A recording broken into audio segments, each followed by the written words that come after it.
அகிலம் நியூஸ் உறவுகளுக்கு வணக்கம். அகிலம் நியூஸின் இரவு நேர பிரதான செய்தி அறிக்கையில் முதலில் தலைப்புச் செய்திகள். தேர்தல் ஆணைக்குழுவுடனான ஐக்கிய தேசிய கட்சியின் சந்திப்பு, சந்தேகம் வெளியிடும் சஜித் தரப்பு. ஜனாதிபதி தேர்தலுக்காக 10 பில்லியன் ரூபாய் ஒதுக்கீடு. வாகன இறக்குமதி தொடர்பில் அமைச்சர் வெளியிட்ட தகவல். வடக்கில் தொடரும் வைத்தியசாலைகளின் பொறுப்பற்ற செயற்பாடு. அமைச்சு பதவியை துறக்கிறார் பந்துல. நாட்டில் அதிகரித்துள்ள டெங்கு நோயாளர்களின் எண்ணிக்கை மக்களுக்கு விடுத்துள்ள எச்சரிக்கை. தும்பு ஏற்றிச் சென்ற லோரி தீக்கிரை. வளிமண்டலவியல் திணைக்களம் விடுத்த எச்சரிக்கை. கலபொட அத்தே ஞானசார தேரருக்கு பிணை. தொடர்வன விரிவான செய்திகள். ஐக்கிய தேசிய கட்சியின் சிரேஷ்ட உறுப்பினர்களுக்கும் தேர்தல்கள் ஆணைக்குழு அதிகாரிகளுக்கும் இடையில் அண்மையில் இடம்பெற்ற சந்திப்பு குறித்து ஐக்கிய மக்கள் சக்தி சந்தேகம் வெளியிட்டுள்ளது.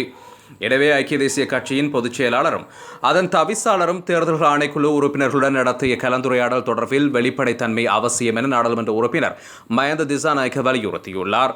இதேவேளை நடைபெறவுள்ள ஜனாதிபதி தேர்தல் ஒரே அமைச்சரவையைச் சேர்ந்த இருவர் ஜனாதிபதி பதவிக்கு போட்டியிடுவதாகவும் குறிப்பிடத்தக்க முதல் நிகழ்வாக அமையும் எனும் திசாநாயக்க குறிப்பிட்டுள்ளார். அமைச்சர் விஜயதாச ராஜபக்சவும் ஸ்ரீலங்கா சுதந்திர கட்சி தலைமையிலான கூட்டணியில் போட்டியிடுவார் என்ற எதிர்பார்ப்பை மையப்படுத்தி இந்த கருத்தை மஹிந்த திசாநாயக்க வெளியிட்டுள்ளார். எதிர்வரும் ஜனாதிபதி தேர்தலுக்காக ஒதுக்கப்பட்ட 10 பில்லியன் ரூபாய் தேர்தல் ஆணைக்குழுவின் தேவைக்கு அமைய தாமதமின்றி வழங்கப்படும் என நிதி அமைச்சின் செயலாளர் உறுதியளித்துள்ளார். இந்த உறுதிமொழியானது நிதி அமைச்சின் செயலாளர் மற்றும் தேர்தல்கள் ஆணைக்குழு இடையில் நடைபெற்ற பேச்சுவார்த்தையின் போது வழங்கப்பட்டுள்ளது.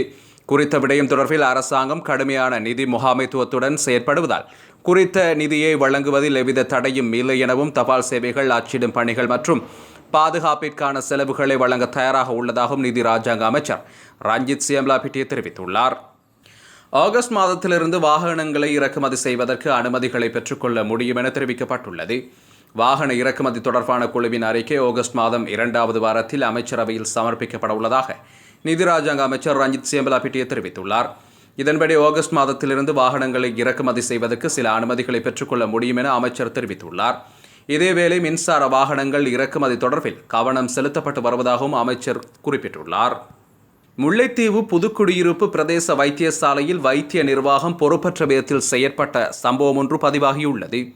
குறித்த வைத்தியசாலையை அண்டிய வீதியோரத்தில் பாடசாலை முடிந்தவுடன் மகளை ஏற்றி வந்த தந்தையும் மகளும் தெருவில் நின்ற நாயொன்றுடன் மோதுண்டு இருவரும் காயங்களுடன் புதுக்குடியிருப்பு வைத்தியசாலைக்கு சென்றுள்ளனர்.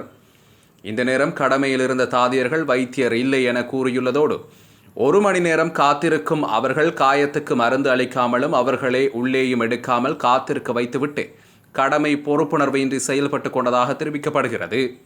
இந்த நிலையில் பாடசாலை முடிந்து வந்த மகளும் தந்தையும் மிகவும் மன வருத்தத்துடன் வைத்தியசாலைக்கு வெளியில் காத்திருந்ததாக தெரிவிக்கப்படுகிறது. வைத்தியசாலையில் இருந்த தாதியர்களுடைய இந்த செயல்பாட்டினால் அவர்கள் மன உளைச்சலுக்கு உள்ளாகி இருக்கின்றனர். இதேவேளை அண்மை காலமாக வடமாகாணத்தில் சுகாதாரத்துறையில் பல்வேறு குறைபாடுகள் காணப்படுகின்றமையும் சுட்டிக்காட்டத்தக்க ஒன்றாகவே காணப்படுகின்றது. ஹோமாகம பிரதேசத்தில் அமைக்கப்பட்டுள்ள மதுபான சாலையை 1 வாரத்திற்குள் அகற்றாவிட்டால் கடும் தீர்மானம் எடுக்கப் போவதாக அமைச்சர் பந்துல குணவர்தன தெரிவித்துள்ளார். அமைச்சர் பதவிகளை விடவும் ஹோமாகம மக்களின் பெருமையே தனக்கு பெருமதியானது என அவர் தெரிவித்துள்ளார். ஹோமாகம பிட்டிப்பான பிரதேசத்தில் புதிதாக அமைக்கப்பட்டுள்ள மதுபான நிலையத்திற்கு எதிராக நடைபெற்ற சத்தியாகிரக போராட்டத்தில் கலந்து கொண்டு உரையாற்றும் போது அமைச்சர் இதனை குறிப்பிட்டுள்ளார்.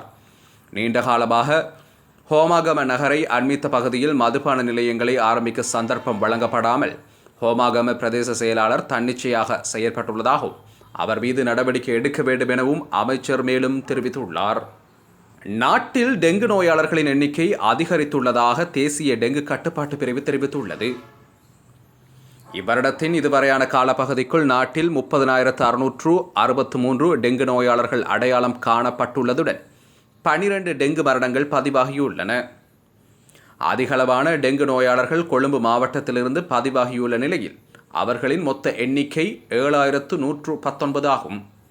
மேலும் யாழ்ப்பாண மாவட்டத்திலிருந்து 4,004 டெங்கு நோயாளர்களும், கம்பஹா மாவட்டத்திலிருந்து 3,199 டெங்கு நோயாளர்களும், களுத்துறை மாவட்டத்திலிருந்து 1,690 டெங்கு நோயாளர்களும், கண்டி மாவட்டத்திலிருந்து 2484 டெங்கு நோயாளர்களும், குருநாகல் மாவட்டத்திலிருந்து 1321 டெங்கு நோயாளர்களும் அடையாளம் காணப்பட்டுள்ளனர்.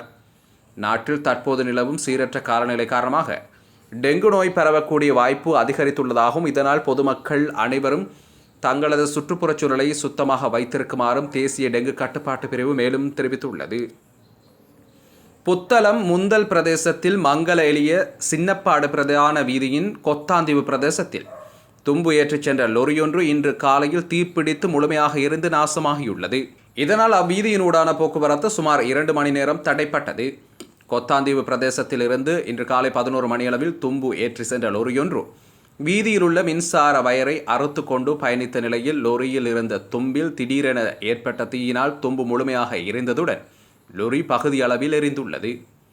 குறித்த தீப்பரவல் காரணமாக பல லட்சம் ரூபாய் நஷ்டம் ஏற்பட்டுள்ளதாக தெரிவிக்கப்படுகின்றது. தும்புடன் கூடிய லொரியில் ஏற்பட்ட தீயை பிரதேச மக்கள் ஒன்றிணைந்து நீண்ட போராட்டத்திற்கு மத்தியில் கட்டுப்பாட்டுக்குள் கொண்டு வந்துள்ளனர். இந்த சம்பவம் தொடர்பில் உடப்பு போலீசார் மேலதிக விசாரணைகளை மேற்கொண்டு வருகின்றனர். நாளை பிற்பகல் 1 மணி வரை கடல் கொந்தளிப்பாக இருக்கும் எனவும், எனவே மீனவர்கள் அவதானத்துடன் செயல்படுமாறு வளிமண்டலவியல் திணைக்களம் எச்சரிக்கை விடுத்துள்ளது.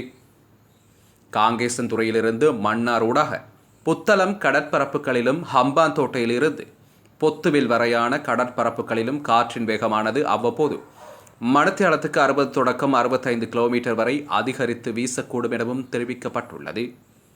கடல் பகுதிகள் அவ்வப்போது மிகவும் கொந்தளிப்பாக காணப்படும் எனவும் வளிமண்டலவியல் திணைக்களம் தெரிவித்துள்ளது.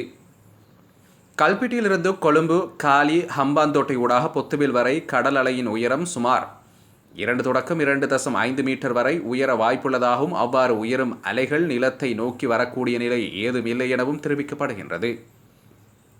இது தொடர்பில் மீனவ மற்றும் கடல்சார் சமூகத்தினர் அவதானம் செலுத்துமாறும் வளிமண்டலவியல் திணைக்களம் மேலும் சுட்டிக்காட்டியுள்ளது. பொதுபல சேனா அமைப்பின் பொதுச் செயலாளர் கலகொட அத்தே ஞானசார தேரர் பிணையில் செல்ல மேன்முறையீட்டு நீதிமன்றம் அனுமதி வழங்கியுள்ளது.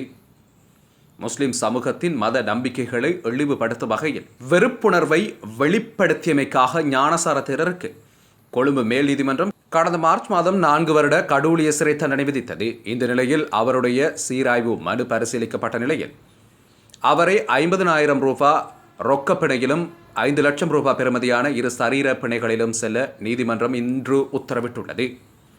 ஏற்கனவே கொழும்பு மேல் நீதிமன்றம் தேரரின் பிணை மனுவை நிராகரித்திருந்தது. இத்துடன் அகிலம் நியூஸின் இரவு நேர பிரதான செய்திகள் நிறைவுக்கு வருகின்றது. இலங்கையின் பிரதான செய்திகளை அறிந்து கொள்ள அகிலம் நியூஸுடன் இணைந்திருங்கள். நன்றி, வணக்கம்.